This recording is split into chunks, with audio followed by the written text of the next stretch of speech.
Climate change is still on top of the global agenda. Mais c'est super, Madame von der Leyen, ça veut dire qu'on va peut-être s'en sortir grâce aux efforts de l'Union européenne.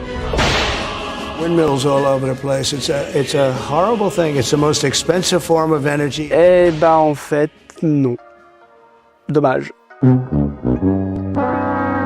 Vous l'avez vu partout, les États-Unis et l'Union européenne se sont accordés sur les droits de douane. Mais ce que je vous apprends peut-être, c'est que les deux parties ont également convenu que l'Europe allait acheter pour 750 milliards de dollars d'énergie américaine en 3 ans. Et même si on n'a pas encore tous les détails, l'Europe devrait importer de manière beaucoup plus importante du gaz naturel liquéfié, c'est complètement incohérent. Pour rappel, le 24 juillet, l'Union européenne a affirmé qu'il voulait renforcer les efforts pour lutter contre le changement climatique. Et là, on a signé un accord pour acheter des centaines de milliards de dollars d'énergie fossile. En plus, le gaz naturel liquéfié, c'est vraiment le pire du pire. Mathieu Ozano, qui est le directeur du centre de réflexion The Shift Project, nous a expliqué que son impact était une bombe climatique. Alors déjà parce que ce gaz naturel, il faut le forer, ça entraîne des fuites de méthane, c'est un gaz à effet de serre très nocif qui a un pouvoir réchauffant 80 fois plus puissant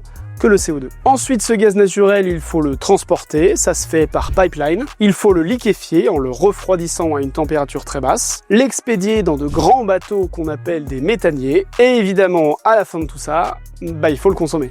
Résultat, le gaz naturel liquéfié présente une empreinte carbone plus importante que tous les autres combustibles. C'est ce qu'expliquent des chercheurs de l'université américaine Cornell dans une étude référence en octobre. Bon, beaucoup d'experts expliquent que cet engagement entre les Européens et les Américains, c'est peut-être juste un effet d'annonce. Pour Anne-Sophie Corbeau, chercheuse à l'université de Columbia à New York, c'est irréaliste. Mais malgré tout, c'est un signal climatique catastrophique. C'est Alexandre Joly, ingénieur responsable du pôle énergie chez Carbone 4, qui nous l'a expliqué. Au lieu de nous affranchir des énergies fossiles, l'Europe signe un accord commercial avec un Donald Trump qui nous force à en consommer, qui renforce notre addiction. Ça envoie un message désastreux à nos filières bas carbone sur lesquelles Bruxelles devrait justement investir au maximum au lieu de regarder vers les États-Unis. Si vous voulez en savoir plus, vous pouvez retrouver l'analyse de notre journaliste Anaïs Morand sur le site de Libération.